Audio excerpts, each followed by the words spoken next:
আসসালামু আলাইকুম ওয়া রাহমাতুল্লাহি ওয়া বারাকাতুহু।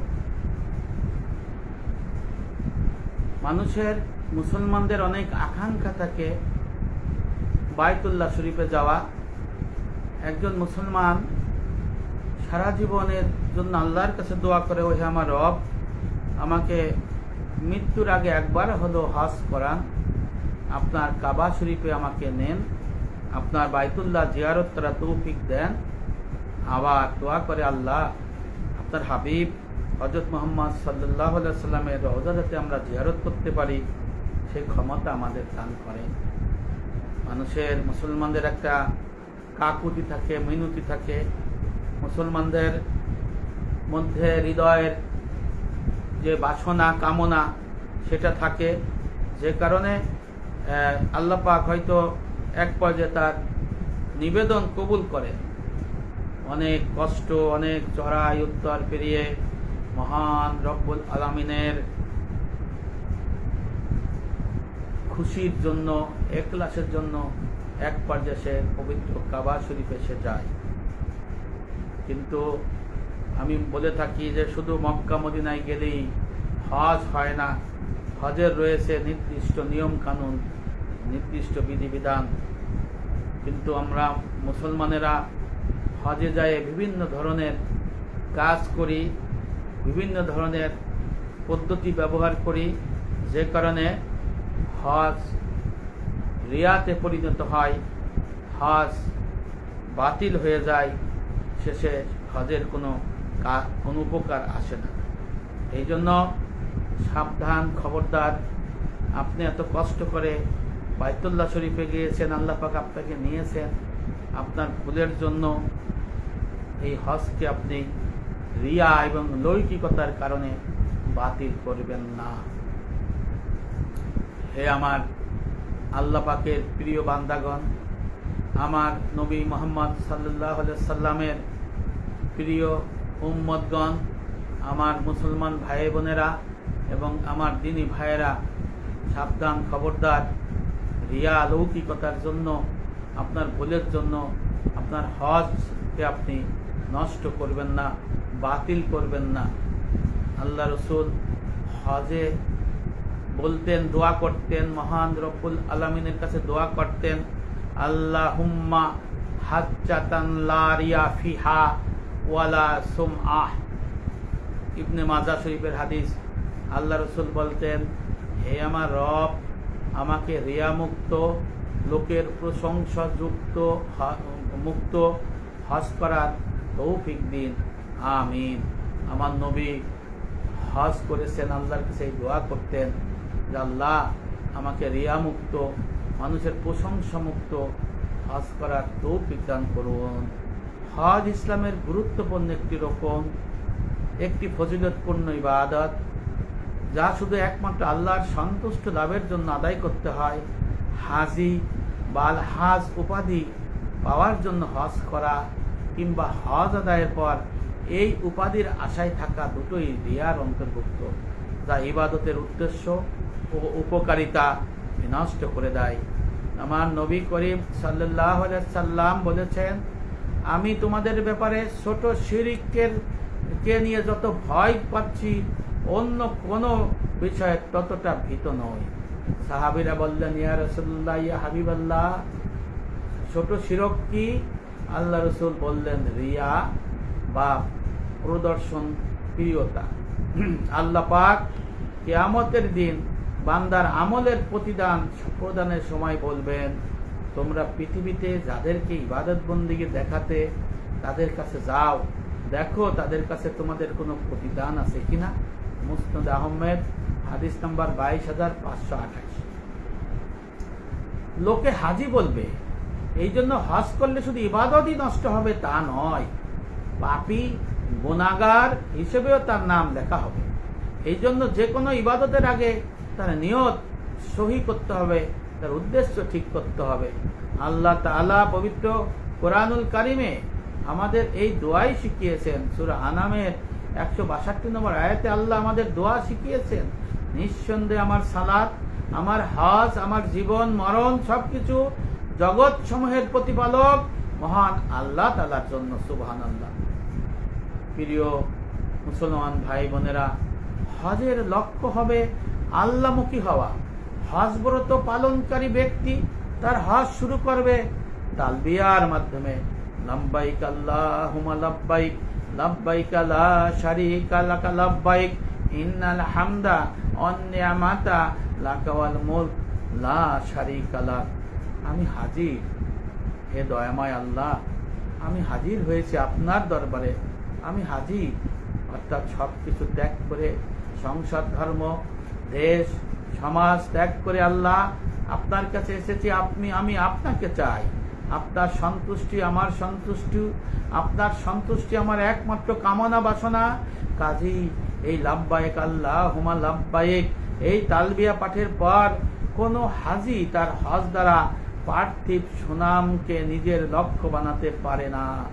শয়তান, জিন শয়তান, মানব শয়তান বান্দার আমল নষ্ট করার জন্য সব সময় ওত পেতে থাকে, সব সময় সুযোগ খোঁজে। হজ একটি গুরুত্বপূর্ণ আমল হওয়ায় শয়তান হজ আদায়কারীর নিয়ত নষ্ট করতে তৎপর। এই জন্য নবী করিম সাল্লাল্লাহু আলাইহি সাল্লাম রিয়া মুক্ত হজের জন্য আল্লাহর কাছে দোয়া করেছেন। সেটা আমি প্রথমেই বলেছি, হে আমার রব, আপনি আমার এই হজকে এমন ভাবে পরিণত করুন যাতে থাকবে না রিয়া, অলৌকিকতা, যা থাকবে না সুনাম অর্জনের জন্য। আল্লাহ রাসূল এই দোয়া করতেন। প্রিয় নবী, হজের উদ্দেশ্য তো একমাত্র আল্লাহকে রাজি খুশি করা। আল্লাহ রাসূল সেভাবে হজ করেছেন। তবু আল্লাহ রাসূল কেন এই প্রার্থনা করলেন? এই প্রার্থনা করলেন তার উম্মতকে কিয়ামত পর্যন্ত শিক্ষা দেওয়ার জন্য এবং তার উম্মতে মুহাম্মাদীকে কিয়ামত পর্যন্ত সতর্ক করার জন্য। অথচ নামের শুরুতে হাজি, নামের শুরুতে আল হাজ যোগ না করলেই জানি অনেক মুসলমান রাগ হয়, গালাগালি করে, মারামারি করে। আল হাজ, হাজি লকব দিয়ে পোস্টার ছাপান, লিফলেট ছাপান। কিন্তু প্রিয় নবীর সাহাবীরা নবীজির নামের সঙ্গে হাজি, নবীজির সঙ্গে হজ করেছেন। তাদের কারো নামের সাথে হাজি লেখেন নাই, কারো নামের সাথে আল হাজ যোগ করে নাই। আল হাজ হাজি আবু বকর সিদ্দিক বলেন নাই, আল হাজ হাজি আমর, আল হাজ হাজি উসমান, আল হাজ হাজি আলী বলা হয় না। তাতে কি তাদের মান মর্যাদা কমে গেছে ভাইরা? না, মোটেও কমে নাই। ইমামে আজম আবু হানিফা রহমাতুল্লাহ আলাইহি প্রায় 50 থেকে 55 বার হজ করেছেন। তাকে কিন্তু কেউ আল হাজ আবু হানিফা রহমাতুল্লাহ আলাইহি বলেন না, তাকে কিন্তু কেউ হাজি আবু হানিফা রহমাতুল্লাহ আলাইহি বলেন না। এতে তার মর্যাদা ক্ষুণ্ণ হয়নি।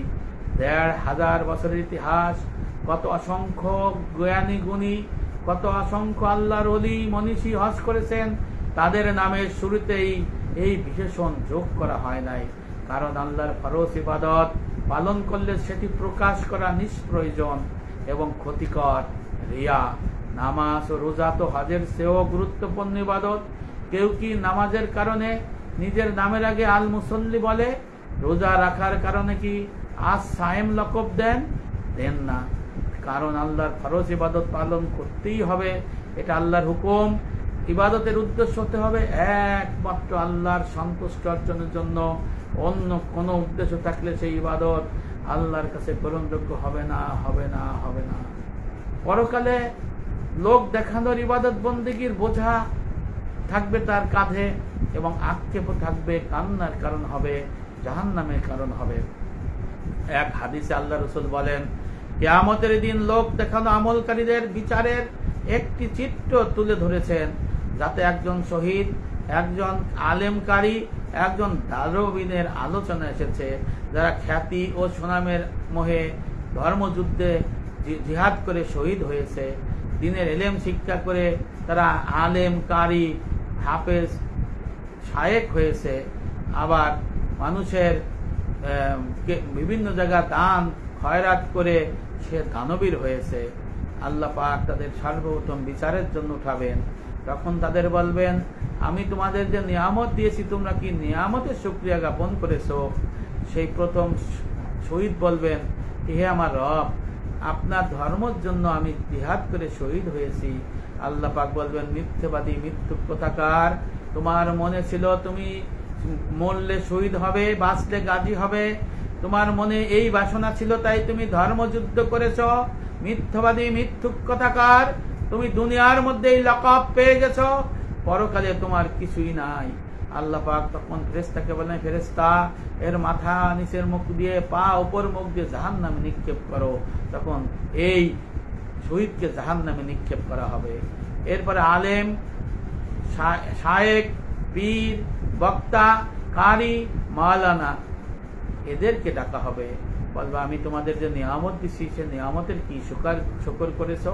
বলে, হে আমার রব, আপনার দ্বীনের ইলম শিক্ষা করেছি, আপনার কোরআন শিক্ষা করেছি, আমি হাফেজ হয়েছি, আলেম হয়েছি, পীর হয়েছি, বক্তা হয়েছি, ইমাম হয়েছি, খতিব হয়েছি।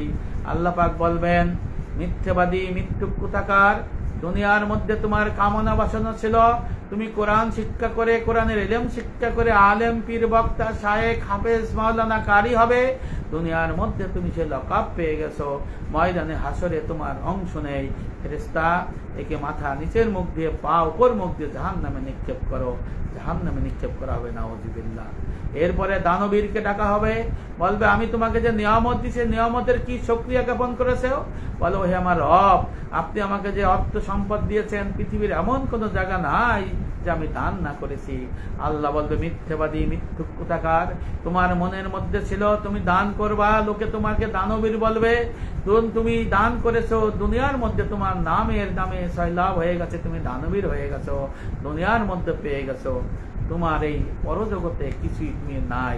ফেরেশতা এই দানবীরকে তোমরা মাথা নিচের দিক দিয়ে, পা উপর মুখ দিয়ে জাহান্নামে নিক্ষেপ করো, তাকে জাহান্নামে নিক্ষেপ করা হবে।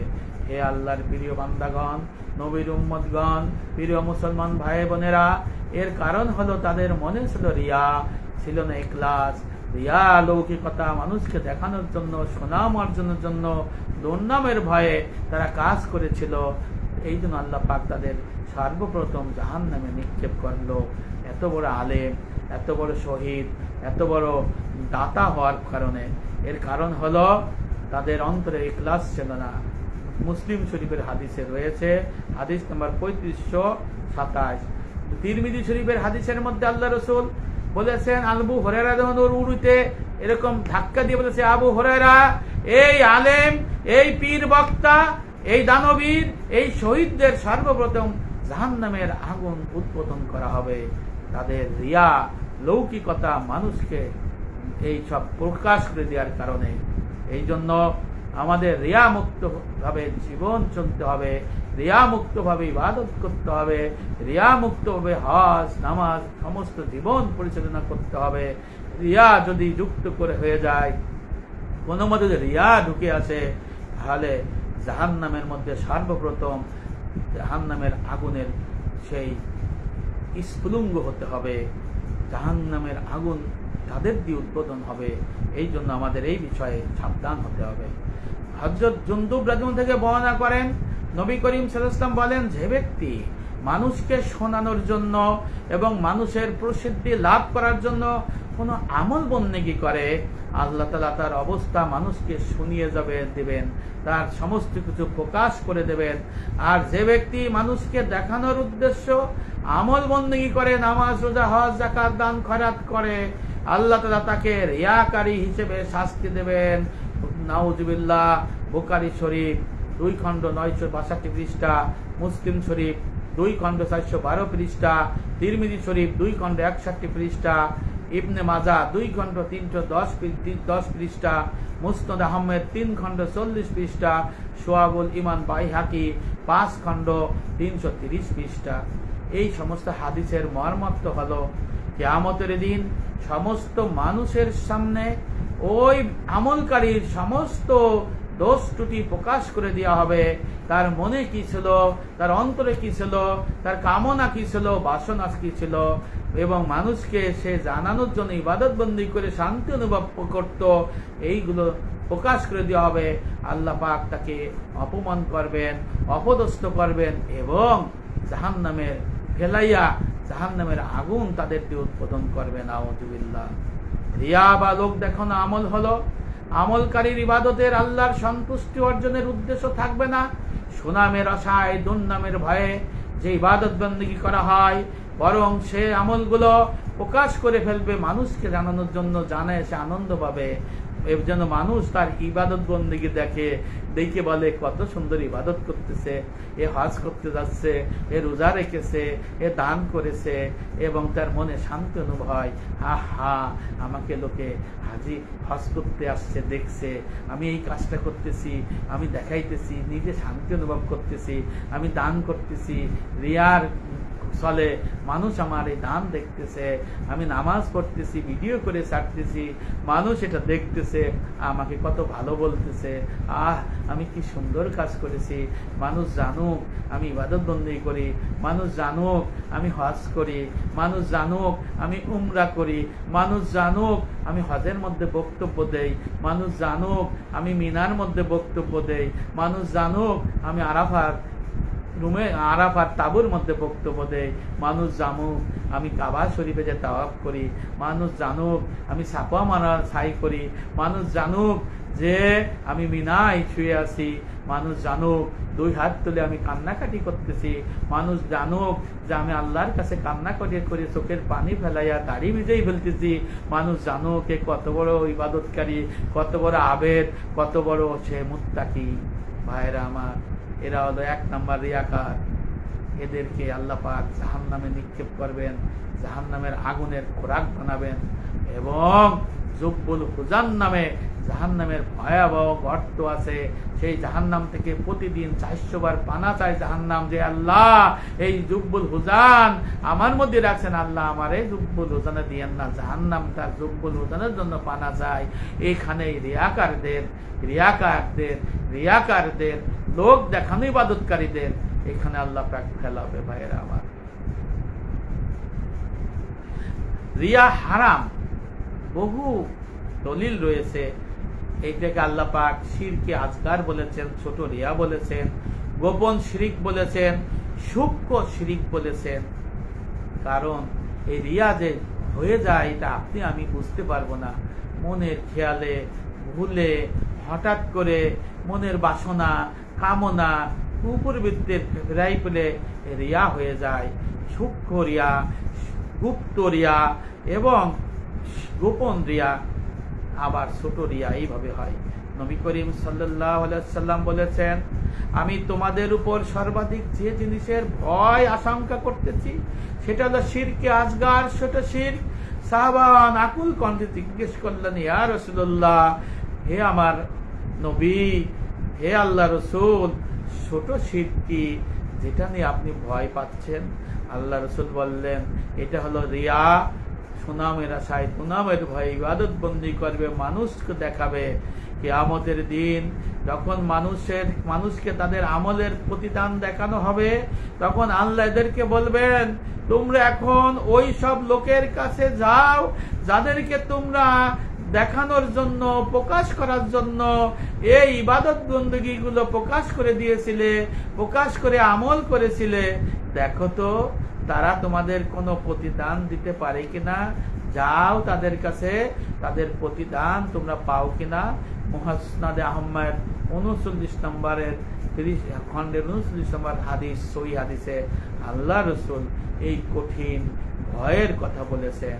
নবী করিম সাল্লাল্লাহু আলাইহি ওয়াসাল্লাম ইরশাদ করেন, আমি কি তোমাদের এমন একটি বিষয়ের খবর দেব না যা আমার নিকট তোমাদের উপর মসিহ দাজ্জালের চেয়েও ভয়াবহ? বর্ণনাকারী বললেন, আমরা বললাম, জি হ্যাঁ ইয়া রাসূলুল্লাহ, আপনি বলুন। তখন আল্লাহ রসুল বললেন, গোপন শিরক, তা হলো কোন লোক সালাতে দাঁড়াবে, অতঃপর তার সালাত সুন্দর করবে, যে ব্যক্তি দেখছে তার কারণে ইবনে বাজা 2 খণ্ড 1406, অর্থাৎ সে নামাজ পড়বে, হজ করবে, বিভিন্ন ইবাদত বন্দি করবে, মানুষ দেখবে, দেখে সে আরো ভালো ইবাদত করবে, তা আমাকে মানুষ দেখছে, আমি যাতে ভালো করে ইবাদত করি। এইটা হলো আল্লাহ রসুল বলেন গোপন শিরক।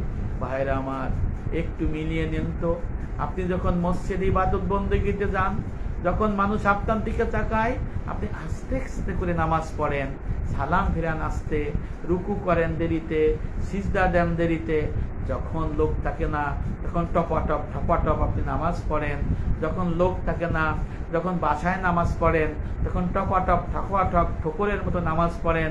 মিলিয়ে নেন তো এটা সত্য কিনা ভাইরা আমার। শায়েখের সামনে যখন নামাজ পড়েন, যখন মানুষ নামাজ পড়ে একেবারে স্থিরভাবে কাঠের মতো, যখন স্ত্রীর কাছে এসে নামাজ পড়ে, ঘরে নামাজ পড়ে, তখন ঠুকুর দেওয়ার মতো দ্রুত নামাজ পড়ে ভাইয়েরা আমার। এটা আল্লাহ রসুল গোপন শিরিক বলেছেন। এই শিরিক থেকে আমাদের বাঁচতে হবে। যখন হজ করতে যায় মানুষ, যখন তাওয়াফ করে, সেলফি তোলে, তখন আস্তে আস্তে করে আর জোরে জোরে মানে দোয়া পড়ে।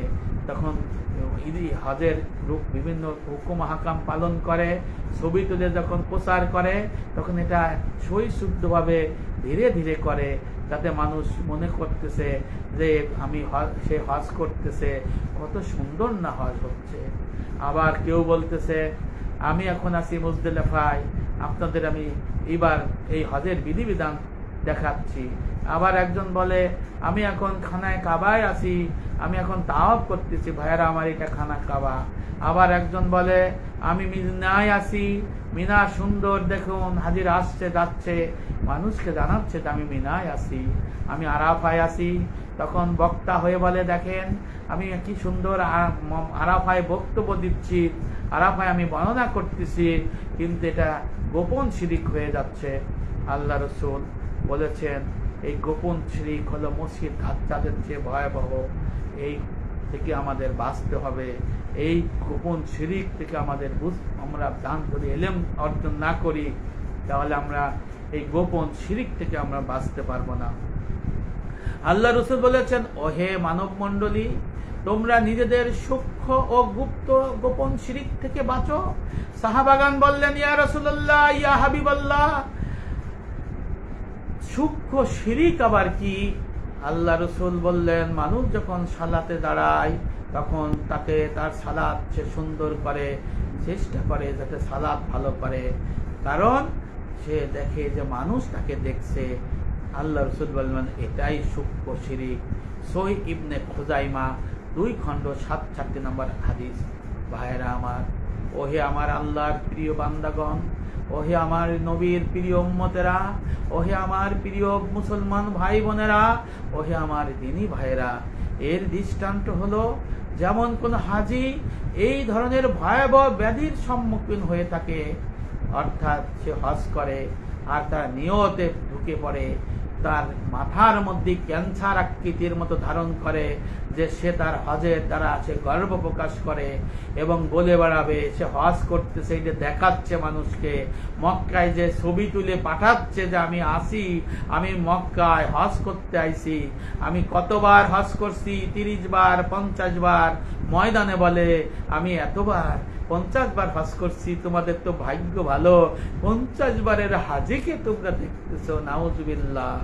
এই দেশে ফিরে আসলো আবার হজ করে, তারা গর্ব করলো, আবার তাদের উপাধি হয় আলহাজ, তাদের উপাধি হয় হাজি, এই লকাব অর্জন হবে। তারা কিন্তু রিয়ার মধ্যে থাকবে, তাদের লক্ষ্য আল্লাহকে পাক কোনো কিছুই অর্জন করতে পারবে না।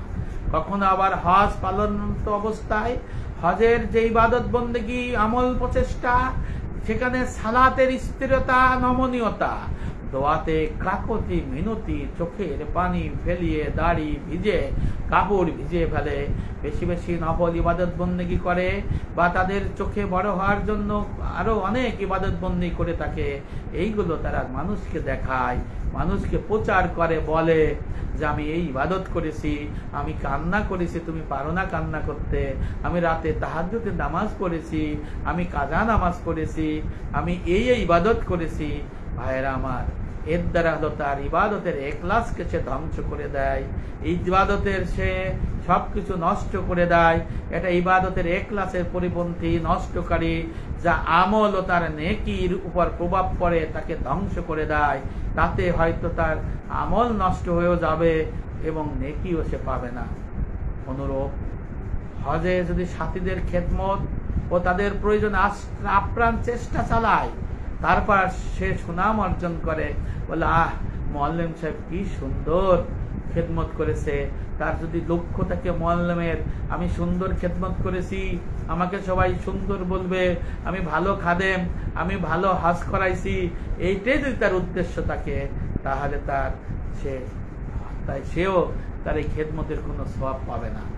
বর্তমানে হজের মতো গুরুত্বপূর্ণ মহান ইবাদতে গিয়েও মোবাইল ফোনের মাধ্যমে ক্যামেরা ব্যবহার করে যে সেলফি তথা নিজেদের ছবি তোলায় ব্যস্ত হয়েছে অনেক হজ যাত্রী। আপনারা দেখে থাকবেন, ইহরাম বাঁধার স্থান মিকাত থেকে শুরু করে বিমানে ইহরাম বাঁধে, তারপরে বাইতুল্লাহ তাওয়াফে, জমজমের পান করার সময়ে, ছাপা মারোয়ার সাইতে, আরাফার ময়দানে, মিনার তাবুতে, মিনার কঙ্কর নিক্ষেপে এবং মিনার পাথর কুড়ানো, এমনকি মাথা মুন্ডানোর সেলফি তুলে তা সামাজিক যোগাযোগ মাধ্যমে প্রকাশ করার হিড়িক চলছে। ভাইয়েরা আমার, সেলফি তোলার মূল উদ্দেশ্য হলো আত্মপ্রদর্শন, যাকে শরীয়তের ভাষায় রিয়া, লৌকিকতা বলা হয়।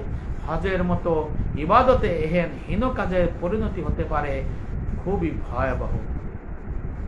নবী করিম সাল্লাল্লাহু আলাইহি ওয়াসাল্লাম বলেছেন, সামান্যতম রিয়াও শিরক। সুনান ইবনে মাজাহ হাদিস নাম্বার 3989, এটাকে শিরক বলেছেন আল্লাহ রাসূল।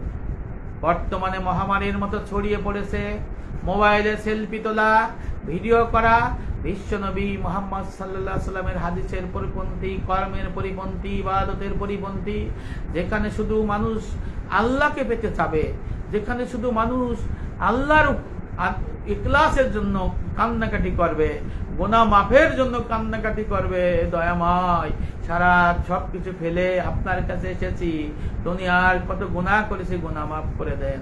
পিতামাতাকে মাফ করেন, শ্বশুর শাশুড়িকে মাফ করেন, স্ত্রী স্বামীকে মাফ করেন, ভাই বোনকে মাফ করেন, শ্বশুরকুল শাশুড়িকুল পিতৃকুল মাতৃকুল সবাইকে মাফ করেন। আল্লাহর কাছে রোনাজারি করবে আর বলবে, হে আমার রব, এই বাইতুল্লাহ এসেছি, হজ করতে এসেছি, আর নাও আসতে পারি, আল্লাহ আপনি আমাকে ক্ষমা করে দেন। আপনার হক যে আমি নষ্ট করেছি আপনি মাফ করে দেন মাওলা। আপনার সাথে যে আমার যে বিধিবিধান আমি পালন করতে পারি নাই, আপনি মাফ করে দেন আল্লাহ। আপনি যদি মাফ না করেন তাহলে আমার মাফ পাওয়ার কোনো আশা নাই। বান্দার সাথে যে সম্পর্ক রয়েছে, বান্দার সাথে যে মুআমালাত রয়েছে, আল্লাহ আমি কত মুআমালাতের খেয়ানত করেছি আল্লাহ, আপনি যদি ক্ষমা না করেন তাহলে আমার হজ হবে না, নামাজ হবে না, জান্নাত যাইতে পারবো না। মাওলা, সব ক্ষমতার মালিক তো আপনি। আল্লাহ আপনি একটা কাজ আমার জন্য করেন, আপনি আমারে ক্ষমা করে দেন। আল্লাহ যদি ক্ষমা করে দেয় তাহলে মুআমালা তো আল্লাহ পূরণ করে দেবেন। এই রোনাজারি থাকবে হাজিদের চোখে। কিন্তু তারা কি করে ভাইয়ারা আমার, তারা তখন সেলফি তোলে, ছবি তোলে, লাইক কমেন্টস পড়তে দেখতে দেখতে তাদের সময় পার হয়ে যায়।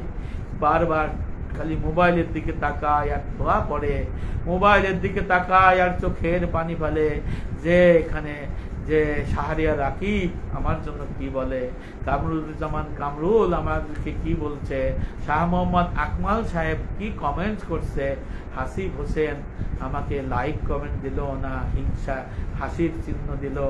এই খুঁজতে খুঁজতেই তার সময় চলে যায়, এই সময়টা পার হয়ে যায়। এটা রিয়ার কারণে হয় ভাইয়েরা আমার। এই জন্য আপনাদের কাছে অনুরোধ, যারা হজে যায় এই মহামারী মোবাইলের সেলফি ভিডিও থেকে যাতে দূরে থাকে, সেই জন্য সবার চেষ্টা করতে হবে। যারা এখন আছেন, আমার এই আলোচনা অনেকে শুনবেন আমি জানি, কারণ আমার আলোচনা অনেকে শুনেন, তাদের কাছে অনুরোধ, ভাই এত কষ্ট করে গেছেন, এই 5-7টা দিন মোবাইলটা বন্ধ রাখেন। আপনি যদি ছবি তুলতে চান, একটা দুটো ছবি স্মৃতির জন্য, স্ত্রীকে দেখানোর জন্য, মেয়েকে দেখানোর জন্য, বাপকে দেখানোর জন্য, মাকে দেখানোর জন্য মোবাইলের মেমোরি কার্ডে সংরক্ষণ করে রাখতে পারেন। কিন্তু সাবধান, খবরদার, আমি যা বললাম সেইগুলো আপনার করে আপনাদের হজটা নষ্ট করেন না। ভাইরা আমার, আল্লাহর পাক পবিত্র কোরআনুল কারিমে সূরা বাকারার 177 নম্বর আয়াতে লাইসাল বিররা, এই আয়াতের মধ্যে আল্লাহ পাক জানাই দিয়েছে, হে আমার মুসলমানেরা, হে আমার বান্দারা, শুধু নামাজ পড়ার মধ্যে ইবাদত নয়, অর্থাৎ আরো হুকুম আহকাম রয়েছে। এর মানে হলো শুধু ইবাদত বন্দেগী করলে, হজ করলেই, করার মতো করলেই হবে না, এর বাইরে অনেক কিছু রয়েছে। এই জন্য আমাদের এই সূরা বাকারার 177 নম্বর আয়াতের মধ্যে শিক্ষা রয়েছে যে মুত্তাকি কামেল মুমিন হতে গেলে আত্মার দ্বারা রুহানি বন্দেগী, মালের দ্বারা মালি বন্দেগী, আর দেহের দ্বারা জিসমানি দেহ আত্মা মালের 3 ধারার বন্দেগী করতে হবে। আকায়েদ, তাসাউফ, ফিকহ, ঈমান, ইসলাম, ইহসানের ইলম শিক্ষা করে আমল করতে হবে। শুধু নামাজ পড়লেই হবে না, ওয়াজ করলেই হবে না, রোজা করলেই হবে না। পূর্ণ শরীয়ত, ঈমান, ইসলাম, ইহসান ওয়া সাম্মান নবী সাল্লাল্লাহু আলাইহি সাল্লাম ঈমান আকায়েদ ওয়া ইসলাম ফিকহ ওয়া ইহসান তাসাউফ দ্বীন, এই দ্বীনের মধ্যে অটল থেকে ইবাদত বন্দেগী করতে হবে। এই সূরা বাকারার 177 নম্বর আয়াতের মধ্যে রয়েছে মুসলমানদের জন্য শিক্ষা। এবং শুধু ইবাদত অঙ্গ ভঙ্গিতে হবে না, রূপান্তরিত করলে হবে না, আত্মারও বিষয় আছে। সেই জন্য মহান রব্বুল আলামিন বলেছেন আল্লাহর কাছে পৌঁছায় না কুরবানির গোশত ও রক্ত, শুধু পৌঁছায় তার তাকওয়া।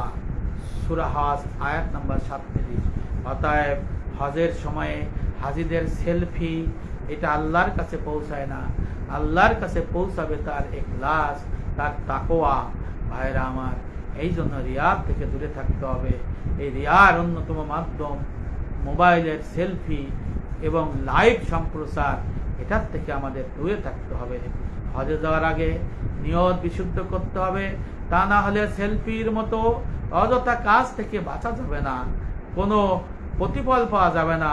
মক্কা মদিনায় শুধু ঘোরাঘুরি হবে। এই জন্য ইখলাসের ইলম শিখতে হবে, রিয়ার ইলম শিখতে হবে।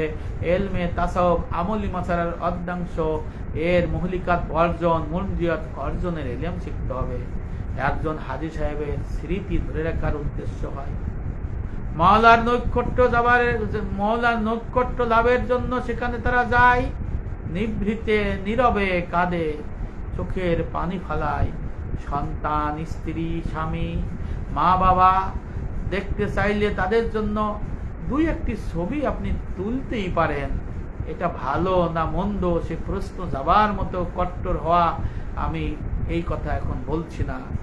তাই বলে হজে যখন তখন পটাপট সেলফি তোলা, যখন তখন পটাপট টুকটাক ঠক ঠক ফেসবুকে ছবি তোলা, ফেসবুকে আপলোড করা, লাইক কমেন্টস দেখা, আর ময়দানে বক্তব্য দিচ্ছে মিনার তাবুতে, সেটা সম্প্রচার করে দুনিয়ার মানুষকে দেখাই দেওয়া, হে দুনিয়ার মানুষ তোমরা দেখো আমি কত বড় বক্তা সাহেব হইছি, আমি মিনার তাবুতে আমি বর্ণনা করতেছি, আরাফার তাবুতে আমি বক্তব্য দিচ্ছি, ও হে দুনিয়ার মানুষ তোমরা দেখো আমি আরাফার ময়দানে বক্তব্য দেই। এটা রিয়া। ভাইরা আমার, মিনায় সে নিজের ইবাদত বন্দি করবে, আরাফায় নিজের ইবাদত বন্দি করবে। এখানে ইবাদত বন্দিগির মধ্যে আপনার বক্তব্যমালা দেওয়ার কোনো ফুরসত নাই। এটা রিয়া, এটা লৌকিকতা, মানুষকে সুখ দেখানো। হজের মধ্যে আপনি বড় বক্তা হইছেন, আপনি বড় আলেম হইছেন, আপনি বড় শায়েক হইছেন, এই যে ফুটানিগিরি দেখার জন্য মিনার মতো জায়গায় আপনি সময় নষ্ট করে হাজিদের চোখের পানি ফেলানোর কাজকে নষ্ট করে দেন, কাজা নামাজ পড়ার কাজকে নষ্ট করে দেন, নফল ইবাদত বন্দি করার কাজকে নষ্ট করে দেন, দোয়া করে গুনাহ মাফের করার কাজকে আপনি নষ্ট করে দেন। এই অধিকার আপনাকে কে দিয়েছে? এই জন্য বাংলাদেশ সারা বিশ্বের থেকে কিছু অহংকারী, কিছু ফাসেক আলেম, কিছু নাকেস আলেম, রিয়া যারা ইলম জানে না, যারা ইখলাস বহির্ভূত এই সমস্ত আলোচনা করতে যায় আর বাহবা নিয়ে বাংলাদেশ থেকে কিছু পথভ্রষ্ট বলে যে আমার শায়েখ কি সুন্দর আলাপ করতেছে, মারহাবা, আল্লাহু আকবার, নারায়ে তাকবীর, ওখানেও যেন দিন প্রচার করতেছে। অথচ হজের মধ্যে দিন প্রচার আবার কি? হজের মধ্যে আবার বক্তব্য কি? হজের মধ্যে আবার মানুষকে নসিহত কি? যে হজে যাবে সে তো ফরজ মাসলা মাসাইল, ওয়াজিব মাসলা মাসাইল, হজের সমস্ত মাসলা মাসাইল শিক্ষা করে আমল করেই তো বাংলাদেশ থেকে, বিশ্বের থেকে রওনা হয়ে কাবার দিকে যাবে। না হলে তার হজ হবে কেমন করে? এই বিষয়টা আমাদের খেয়াল করতে হবে। অনেকে বলে যে আমি তোমাদের হজের নিয়ম কানুন বলে দেই। ভাইরা, যারা হজে গেছেন তারা কি কচুটা করছেন সারা জীবন? তারা কি করছেন আপনারা যে হজে যাইয়া আপনার সেই আলেমদের কাছে যাইয়া আবার সেই করতে হবে, তাদের কাছে ওয়াজ নসিহত নিয়ম কানুন শিখতে হবে। তাহলে এই সব করে একটু হবে না। আর আপনি কেমন হাজি, এখানে নিয়ম কানুন শিখে যান নাই, সেখানে যাই আপনি আর একজনকে দেখানো, পরের মুখে শেখানো বলি, এইভাবে আপনি কাজ করবেন, তাহলে আপনি কিভাবে আপনার হজ কবুল হবে? এই জন্যই তো রিয়াকার আলেমদের পয়দা হয়, তারা দুনিয়ার মানুষকে দেখায় আমি হজে যেয়ে বড় বক্তা হয়েছি, হজে যেয়ে আমি বড় কিছু কইছি। এই বিষয়টা কিন্তু আমাদের কিন্তু খেয়াল করতে হবে, যেন আমরা এই ধরনের কাজ না করি, এই ধরনের কাজ যেন আমরা না করি। এই জন্য এই কাজ থেকে আমাদের দূরে থাকতে হবে, যারা হজ করতে যান তাদের দূরে থাকতে হবে। এই জন্য এই বিষয়গুলো আমাদের কিন্তু হৃদয়ে ধারণ করতে হবে। এটা ঘৃণ্য একটি বিষয়। আপনি যদি হারামাইন শরীফ আইন তথা মসজিদ হারাম, মসজিদ নববীর আশেপাশে বা ভেতরে থাকেন, তাহলে কেন এসব করবেন? হজ আসলে কি? হজ তো লাব্বাইক আল্লাহুম্মা লাব্বাইক, হজ তো লাব্বাইক আল্লাহুম্মা লাব্বাইক, লাব্বাইক লা শারীকা লাক লাব্বাইক, ইন্নাল হামদা ওয়ান নি'মাতা লাকা ওয়াল মুলক লা শারীকা লাক। সমস্ত কিছু ছেড়ে আল্লাহর কাছে গিয়েছে, আল্লাহর রেজামন্দির জন্য সমস্ত কিছু ছেড়ে এই দুনিয়ায় ফিরে আসবে কিনা, মায়ের কাছে স্ত্রীর কাছে ফিরে আসবে কিনা, ভাতিজার কাছে ফিরে আসবে কিনা, মেয়ের কাছে ফিরে আসবে কিনা সে জানে না। জীবন মৃত্যুর সম্মুখে সে দাঁড়িয়ে সাদা কাফনের কাপড় পরে সে রওনা হয়েছে হজে। সে আর এই দুনিয়ায় বেঁচে থাকবে কিনা জানে না, এই বাংলাদেশে ফিরে আসবে কিনা জানে না। আল্লাহ রাজি খুশির জন্য সে চলে গেছে কবরের যাত্রীর মতো কাফনের কাপড় পরে। তাহলে কিসের আপনার ভেদি, কিসের আপনার রিয়া, কিসের আপনার মারামারি, কিসের আপনার হিংসা, কিসের আপনার অহংকার, কিসের আপনার কাটাকাটি? লাব্বাইকার ধ্বনিতে আপনি মাতোয়ারা, লাব্বাইকার প্রেমে আপনি মাতোয়ারা, তাহলে আপনি কি মানুষকে দেখানোর জন্যই সেখানে যাচ্ছেন? যদি তাই হয় তাহলে লাব্বাইক আল্লাহুম্মা লাব্বাইক কার প্রতি হলো? যদি বিরাট ওলি হয়ে থাকেন তো আল্লাহকে ভয় না করলে অন্তত তাজিম লজ্জা তো করবেন। এমনিতে মুমিনের জন্য আল্লাহকে অপকর্ম করার বেলায় ভয় করতে বলা হয়েছে, তাও অপকর্ম কথা উজ্জ্ব রেখে ভয় করতে বলা হয়েছে তাফসিরে, সেটাকে অপকর্ম করার সময়ে সাথে যুক্ত করা হয়েছে। এটা আমাদের নবীজি সাল্লাল্লাহু আলাইহি ওয়াসাল্লামের বিভিন্ন হাদিস মনে করিয়ে দেয়। ভাইয়েরা আমার, শয়তান অতি উত্তম কাজের রূপে আমাদের দিয়ে অতি খারাপ কাজ করিয়ে দেয়। আবার শয়তান খারাপ কাজ করতে না পারে তাকে একটা নফল মুস্তাহাব আমলের মধ্যে মুশকুল করে দেয়, বলে যে এইটা ভালো কাজ, এর মধ্যে মুক্তি ফয়সালা আছে। এটাকে বলে গুরুর বা শয়তানের ধোঁকা। এই এলেম না জানলে তো সে এর থেকে মুক্ত হইতে পারবে না। আমরা পাগলের মতো আগ্রহ করে, ভালো মনে করে, সুবিধাজনক মনে করে সবচেয়ে নিকৃষ্ট আবর্জনা কেন গায়ে মাখবো? আমাদের আত্মীয় স্বজন, প্রিয় ফেসবুক বন্ধুরা দেশ বিদেশ থেকে টাকাটা দিবে, একটা সেলফি তুলে দেও না, একটা ছবি তুলে পাঠাও না। তুমি খানায় কাবায় কার সাথে আসো, মিনায় কি করছো, মুজদলিফায় কি করছো, আরাফায় কি করছো, একটা ছবি তুলে দেও না। শয়তানদের কেমনে ফাতর মারতেছ এই সব বলে। আর আমরা হজে গেছি, আমরা কি নর্দমার ময়লার গায়ে মেখে আমরা কি নষ্ট হয়ে যাব এই সেলফি তুলে, ছবি তুলে? তাই তো যখন আমাদের সবচেয়ে পবিত্র হওয়ার কথা, সবচেয়ে আমাদের আল্লাহর ইখলাসের সাথে ইবাদতবন্দি করার কথা, সেখানে আমরা অপবিত্র হয়ে যাই। সেখানে আমরা সারা দুনিয়ার রিয়া লৌকিকতার দিকে আমরা নিজেকে আবৃত করি। দুনিয়া তুমি সাক্ষী থাকো, আমি কাবা আরাফায় এসে রিয়া করি, নাউজুবিল্লাহ। এই জন্য হজে আসার আগে ফেসবুক ভালো করে ব্যবহার করা যায় কিনা, একটা ভালো দামি স্মার্টফোন কিনতে হবে। হজে উমরায় মক্কা মদিনার সব জায়গায় সেলফি তুলতে হবে, আর ফেসবুকে সাথে সাথে আপলোড দিতে হবে। তারপর লাইক, কমেন্ট, শেয়ার কতগুলো হলো করতে হবে। হজটা করবেন কখন ভাইরা? হে আল্লাহর বান্দাগণ, হে নবীর উম্মতেরা, হে আমার প্রিয় মুসলমান ভাই বোনেরা, হে আমার দিনী ভাইয়েরা, আপনি বাইতুল্লাহ শরীফে গিয়েছেন, হজটা করবেন কখন? আপনি যে শরীর নিয়ে হাজির হয়েছেন, সেই শরীরের দেহ মন রয়েছে, আত্মা আছে, কিন্তু আপনার আত্মা পড়ে আছে ফেসবুকে, মানুষের বাহবা নেয়। এত কষ্ট করে কেন আপনি আপনার হজটা বরবাদ করবেন? শরীরকে লাভবাহিক তো করিয়ে ছাড়লেন, মনকে লাভবাহিক করবেন কখন ভাইয়েরা আমার? নাকি মন একই সাথে মাওলার প্রতি ও কুল মাকলুকের প্রতি লাভবাহিক আছে? প্রভুর প্রতি রুজু থাকার খাস সময়টা কি বিনোদনের প্রতি রুজু থাকার নিয়ম আছে ভাইয়েরা আমার? কখনোই এই নিয়ম নাই। হজে পর্দার কড়াকড়ি থাকে না, কারণ সেখানে বান্দা মালিকের মতো এতই রুজু হয়ে থাকে, সে নফসানে উড়ে যায়, পাপের কথা মনে থাকে না, সামনে যায় নারী হেঁটে যাচ্ছে, নারীর দিকে তাকানোর মতো ফুরসত পাওয়া যায় না। সেইভাবে আমার হৃদয়, আমার মন সেইভাবে হয়ে যায়, এই নফসে খায় সে আর এখানে থাকে না। এই জন্য তো হজ সেখানে হয়। এত কিছু হওয়ার পরেও আমরা কেন এই রিয়া লৌকিকতার কাজটি আমরা করব? এই বিষয়টা আমাদের ভাবতে হবে। আহা, আমাদের তো একটি বোধ বুদ্ধি আছে না? নবী করিম সাল্লাল্লাহু আলাইহি ওয়াসাল্লাম, হযরত আবু বকর, হযরত উসমান, হযরত আলী, হযরত আব্দুর রহমান ইবনে আওফ, হযরত হাসান, হযরত হুসাইন রাদিয়াল্লাহু আনহু, তাদের একজন যদি এটা করে দেখাতেন, দেখতেন যে আমরা এই সব করছি, তাহলে তারা কি বলতেন ভাইরা আমার? আল্লাহ ভালো জানেন। তবু এইভাবে সেলফি তুলে তুলে সোশ্যাল মিডিয়ায় ছয় লাভ করাকে হয়তো তারা রিয়ায়ে আজম, রিয়ায়ে আকবার বলতেন। আল্লাহ রাসূল বলেছেন শিরকে আসগর, তারা বলতেন রিয়ায়ে আজম, রিয়ায়ে আকবার, বড় রিয়া বলতেন। হয়তো ইসলামের সর্বোচ্চ অথরিটি নবী করিম সাল্লাল্লাহু আলাইহি ওয়াসাল্লাম এবং তার খুলাফায়ে রাশিদিনরা, যাদের সুন্নাহ মানা আমাদের উপর অবশ্যই কর্তব্য, তারা হয়তো এটাকে সবচেয়ে বড় শিরকই বলতেন যদি এখন দেখতেন। খোদার কসম, যে রব আমাদের সৃষ্টি করেছেন, আমরা মুসলিমরা জাতিগতভাবে মালিক থেকে অনেক দূরে চলে গেছি। কত দূরে গিয়ে স্থির হয়ে আমরা একেবারে নুজ হয়ে বসে গিয়েছি।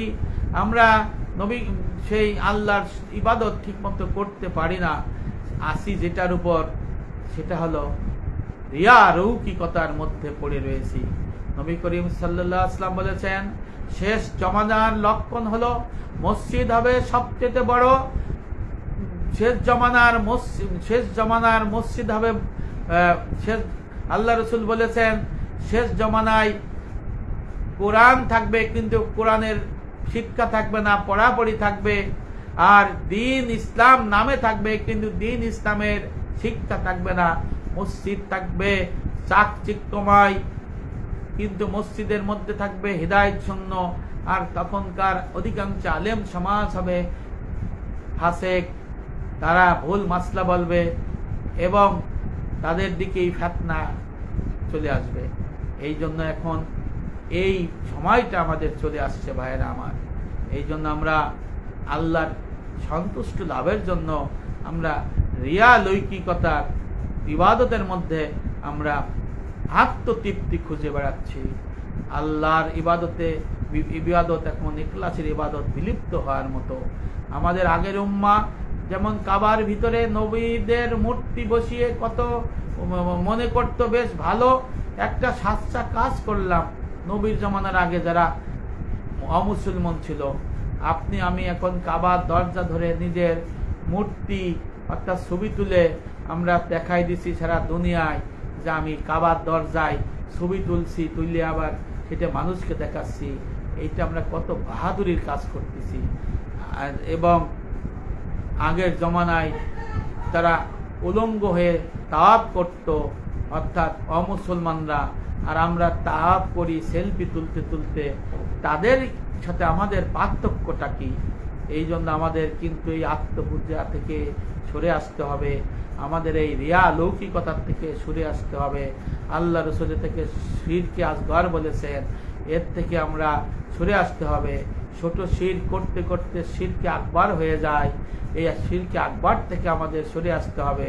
হজ ও উমরার যাত্রীরা কিন্তু পর্যটক নয়, তারা দেশ ভ্রমণের জন্য যায় না, তারা ব্যবসার জন্য যায় না, তারা রাজনীতির আলোচনা করার জন্য যায় না, তারা যায় আল্লাহর রাজি খুশির জন্য, আল্লাহর নৈকট্য লাভের জন্য, ইখলাসের জন্য, পুণ্যার্থী হিসেবে যায়।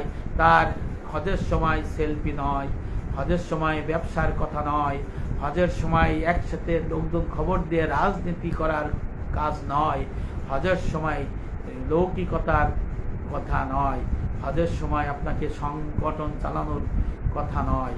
এর থেকে আমাদের দূরে থাকতে হবে ভাইয়েরা আমার। হজের রয়েছে নির্দিষ্ট নিয়ম কানুন, সেই নির্দিষ্ট নিয়ম কানুনের মধ্যে ডুবে থাকতে হবে। আল্লাহ পাক আমাদের সঠিক হজ করার তৌফিক দান করুক।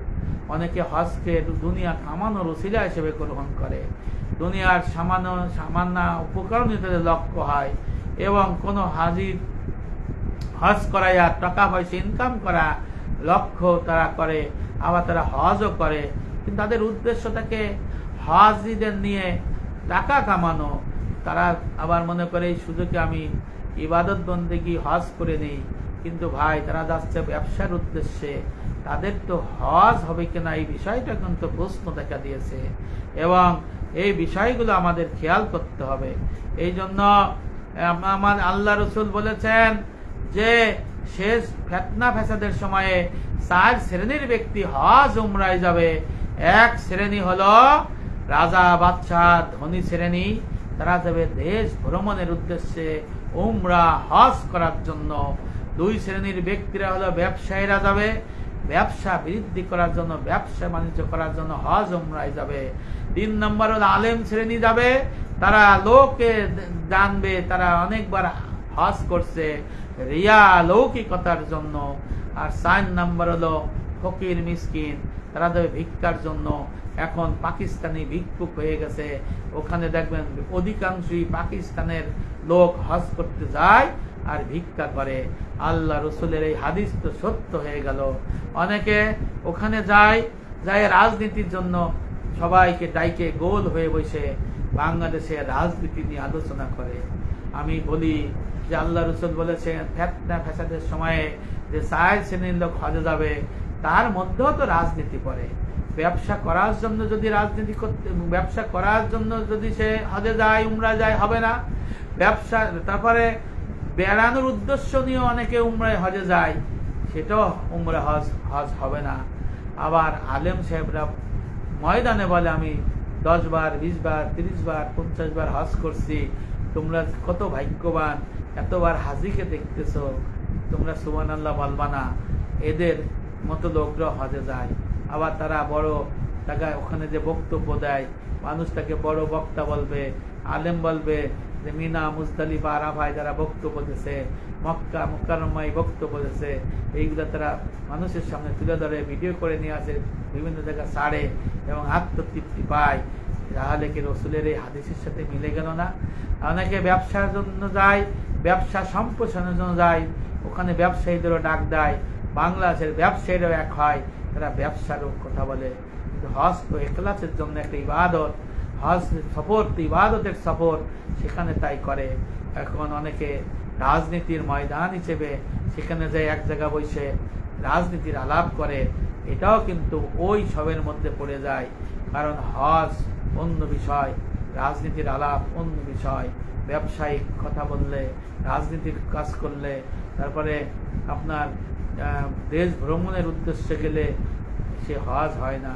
ওখানে যাই ইবাদত বন্দি করার জন্য, কিন্তু কিছু লোক আছে শুধু বেড়ানোর জন্য ব্যস্ত থাকে, জিদ্দা যাচ্ছে, তায়েব যাচ্ছে, বিভিন্ন জায়গা যাচ্ছে। এগুলো নির্দিষ্ট সময় আছে, সেখানে ইবাদত বন্দিগি করা যায়, ইবাদত বন্দিকে নিয়েতে যাওয়া যায়। কিন্তু দেখবেন সেলফি বাজরা, সেলফি তুললা, অমুক জায়গায় বর্ণনা দিচ্ছে, তমুক জায়গায় বর্ণনা দিচ্ছে, এইগুলো মানুষকে দেখাচ্ছে যে আমি বিরাট মানে লোক হয়ে গেছি, আমি বিভিন্ন জায়গায় যাচ্ছি। ভাইয়েরা আমার, এই জন্য যারা হজে গিয়েছেন তাদের কাছে অনুরোধ, আপনারা অন্তত এই 6টা দিন মোবাইল বন্ধ রাখেন, আপনারা অন্তত মোবাইলের ক্যামেরা বন্ধ রাখেন, আপনারা অন্তত চোখের পানি ফেলাইয়া ইবাদত বন্দি করেন।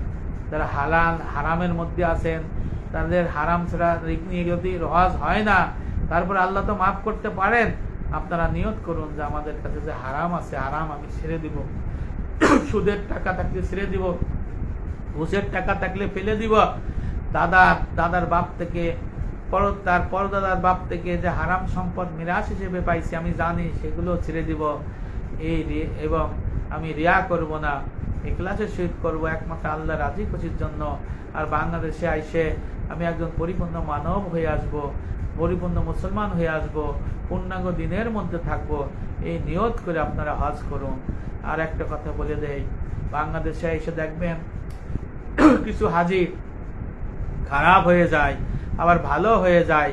আশরাফুল জওয়াব কিতাবের মধ্যে আশরাফ আলী থানভী রহমাতুল্লাহ লিখেছেন, যারা হজে উমরায় যায় তারা যখন হাজর আসওয়াদ ভেস্তি পাথরকে ইস্তিলাম করে, ইস্তিলাম করার পরে তাদের হৃদয়ের মনের স্বরূপ উন্মোচন হয়ে যায়। সে যদি ভালো মানুষ হয়, সে হাজর আসওয়াদ পাথর ইস্তিলাম করার পরেই সে আরো অধিক অধিক অধিক তাকওয়াদারি ভালো হইতে থাকে, তার মধ্যে খারাপ গুণাবলী থাকবে না।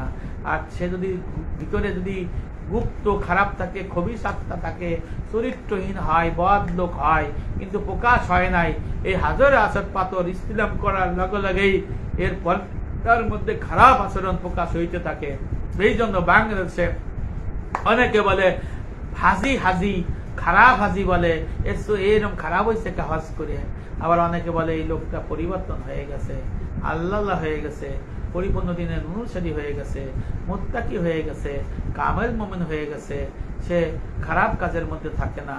তাহলে বোঝা গেল হাজর আসওয়াদ পাথর ইস্তিলাম করার পরে তার মধ্যে তার যে ভিতরের যে অরিজিনাল যে জন্মের যে বিষয়টা ছিল লুক্কায়িত, তার সেটা পুরস্কৃত হয়ে গেছে। ভাইয়েরা আমার, আপনাদের কাছে অনুরোধ, রিয়া লৌকিকতা থেকে আপনারা বেঁচে থাকুন, বেঁচে থাকার জন্য চেষ্টা করুন। কারণ আমার নবী সেই শিক্ষাই দিয়েছেন, আমার নবী সেই শিক্ষা আমাদের দিয়েছেন, কিয়ামত পর্যন্ত সে এই শিক্ষা দিয়েছেন। নবী করিম সাল্লাল্লাহু আলাইহি ওয়াসাল্লাম কাতর কণ্ঠে চোখের পানি ফেলাইয়া সব জায়গায় ইবাদত করেছেন, সিজদা দিয়েছেন চোখের পানি, হাত তুলে দোয়া করেছেন চোখের পানি, তাওয়াফ করেছেন চোখের পানি, তারপরে মিনায় গিয়েছেন চোখের পানি, আরাফায় গিয়েছেন চোখের পানি, মুজদলিফায় গিয়েছেন ফেলেছেন চোখের পানি।